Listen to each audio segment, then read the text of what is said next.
जय हिंद दोस्तों, स्वागत है आप सबों का हमारे YouTube चैनल विद संजीत पे।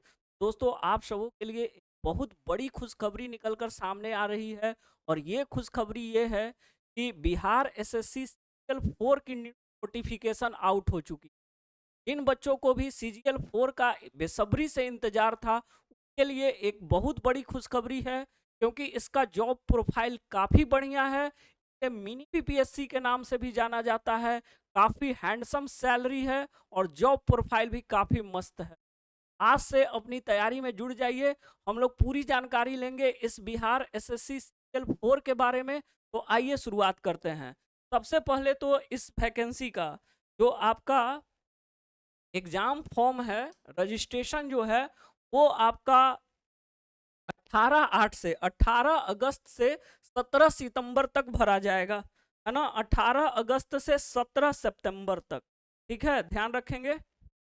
एक सेकेंड, है ना, इसमें आपको थोड़ा क्लियर दिखेगा भाई, इसमें आपको क्लियर दिखेगा।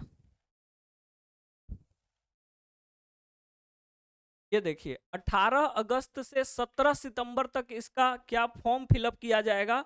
और जो एएसओ का पोस्ट है, उसका वेतन मान जो है वो वेतन स्तर 7 है। तो वेतन स्तर 7 है और उम्मीद है कि जैसे ही केंद्र सरकार वेतन स्तर 8 को अप्लाई करेगी, कुछ दिनों के बाद, साल 2 साल के अंदर बिहार सरकार भी इसमें वेतन स्तर 8 लगा देगी। तो सोचिए कितना हैंडसम सैलरी मिलेगा। काफी हैंडसम सैलरी भी है। एक एक करके हम लोग सारे चीजों को समझेंगे, ठीक है। अगली बात, तो ध्यान रहे, आपका फॉर्म फिलअप कब से होगा भाई? 18 अगस्त से 18 अगस्त से 18 अगस्त से सितंबर तक फॉर्म फिलअप होगा, रजिस्ट्रेशन होगा, ठीक है। इसमें प्रशाखा एएसओ का कितना पोस्ट है? तो एएसओ का टोटल पोस्ट है 1064, ठीक है। आप सोचिए, टोटल 1481 पोस्ट है और इसमें एएसओ का कितना पोस्ट है? तो 1481 में 1064 पोस्ट जो है वो सिर्फ एएसओ का है, ठीक ना। इसके अलावा अन्य विभाग में भी कुछ कुछ पोस्ट हैं, जैसे योजना सहायक में 88 पोस्ट हैं टोटल। गणीय सांख्यिकी सहायक में टोटल 5 पोस्ट हैं।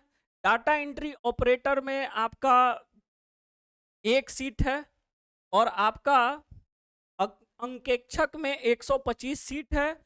अंकेक्षक सहयोग समितियां में 198 सीट है। इस प्रकार से टोटल कितना पोस्ट है? 1481। लेकिन इसमें मेन मेन पॉइंट क्या है कि एएसओ का जिसमें जॉब करना बहुत से स्टूडेंट्स का ड्रीम होता है, एएसओ बनना, के लिए कितना पोस्ट है? 1064 पोस्ट है ना। जिसमें आपका यूआर का 572 पोस्ट, अनुसूचित जाति का 102 पोस्ट, जनजाति का 17 पोस्ट, अत्यंत पिछड़ा वर्ग का 101, पिछड़ा वर्ग का 154, पिछड़े वर्ग की महिला के लिए 12 और ईडब्ल्यूएस का 106 पोस्ट, ठीक है। तो कुल मिला के 1064 पोस्ट है। तो काफी बढ़िया वैकेंसी है और आप एएसओ का इससे ज्यादा उम्मीद भी नहीं कर सकते है। तो एएसओ के पॉइंट ऑफ व्यू से देखा जाए तो 1064 पोस्ट कम नहीं है भाई, ठीक है, समझ रहे हैं। इसमें जो बिहार राज्य की महिलाएं हैं उनके लिए 35% सीट भी आरक्षित है भाई, ठीक है। तो महिलाओं के लिए, जो हमारी बहनें हैं, उनके लिए तो एक बहुत बड़ा अपॉर्चुनिटी है, क्योंकि 35% आरक्षण के साथ आपको ये दिया गया है वैकेंसी, ठीक है। चलिए, अच्छा, अगर हम एज की बात कर लें तो आपको जो जनरल कैटेगरी के पुरुष हैं उनको इसमें 37 वर्ष का एज दिया गया है। बाकी अनुसूचित जनजाति को छोड़ के लिए 42 वर्ष, और जो बीच में बच गए पिछड़ा वर्ग या जनरल की महिलाएं, उनके लिए 40 वर्ष का एज है।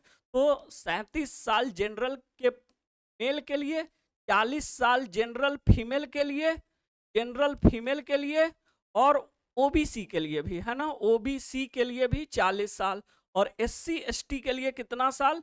42 साल, ठीक है। ये इसमें पुरुष महिला सारे आते हैं, और ये ओबीसी वाले में भी पुरुष महिला सारे आएंगे, इनके लिए 40 साल, ठीक है।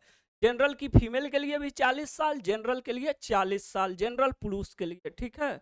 कुछ लोगों को छूट भी दिया गया है भाई,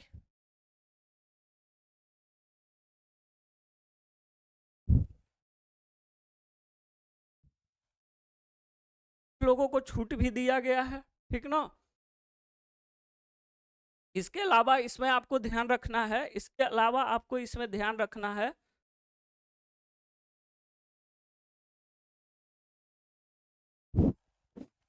इसके अलावा इसमें आपको ध्यान रखना है, कुछ टेक्निकल इशू से लगता है बोर्ड ऑफ हो गया है, हम इसको, लेकिन आप ध्यान देंगे, ठीक है, कि अगर कोई महिला है कि शादी हो चुकी है तो उनको ना जो पास प्रमाण पत्र बनाना होगा वो अपने मायके का बनवाना होगा, यानी पिताजी के एड्रेस पे बनवाना होगा। तो और साथ ही साथ आप लोग अपना सारा, अभी फॉर्म भरना शुरू होगा कब से, 18 अगस्त से, तो अभी टाइम है। तो जिन लोगों ने अभी आवासीय वगैरह नहीं बनवाया है, अपना ओरिजिनल यानी मूल प्रमाण पत्र नहीं निकलवाए हैं कॉलेज से, वो सारा पेपर रेडी कर लेंगे, ठीक है।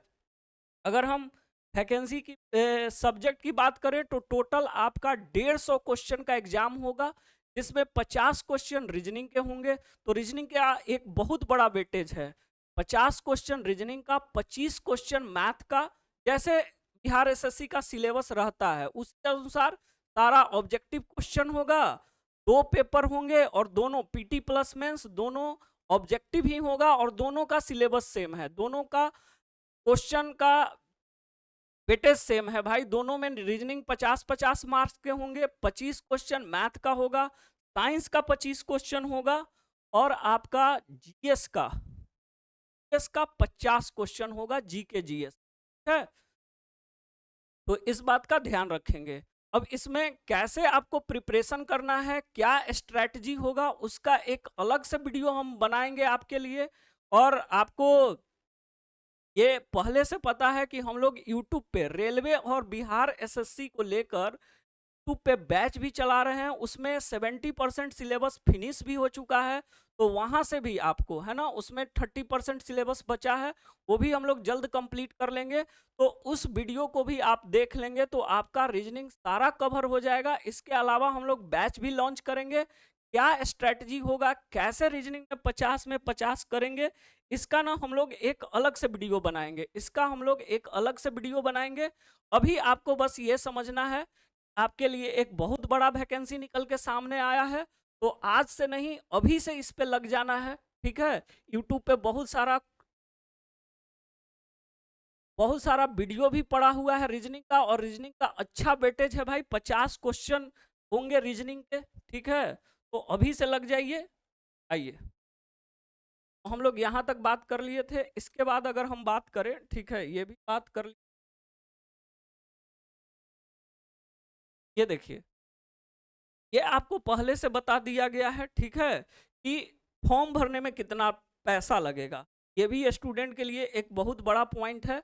तो जनरल के लिए, पिछड़ा वर्ग के लिए और अत्यंत पिछड़ा वर्ग के पुरुष अभ्यर्थी को 540 रुपया, अनुसूचित जाति, अनुसूचित जनजाति, जो बिहार के अस्थाई निवासी हैं उनके लिए 135 रुपया, सभी श्रेणी के दिव्यांगों के लिए 135 रुपया, और सभी श्रेणी की महिलाओं के लिए भी 135 रुपया।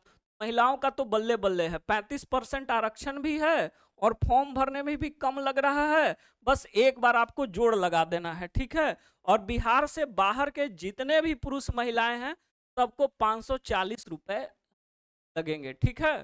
तो ये ध्यान देना है। अच्छा, आपका न्यूनतम कटअफ भी दे दिया है कि अनारक्षित वर्ग को, जनरल कैटेगरी को 40% मिनिमम लाना है, 40% से कम होगा तो आप ऐसे ही डिस्क्वालीफाई हैं। लेकिन कटअफ कितना जाएगा भाई, ये इसको आप कटअफ ना मानिए, ठीक है, ये बस मिनिमम है।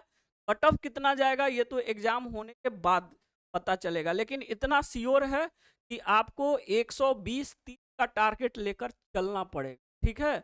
1400 वैकेंसी है तो 5 गुना रिजल्ट पीटी में देगा सर, किया जाएगा, लेकिन फिर भी आपको 120, 150 में 120 से 30 क्वेश्चन का टारगेट लेकर चलना पड़ेगा पीटी, ठीक है, क्योंकि वैकेंसी कम है और फॉर्म ज्यादा अप्लाई होगा।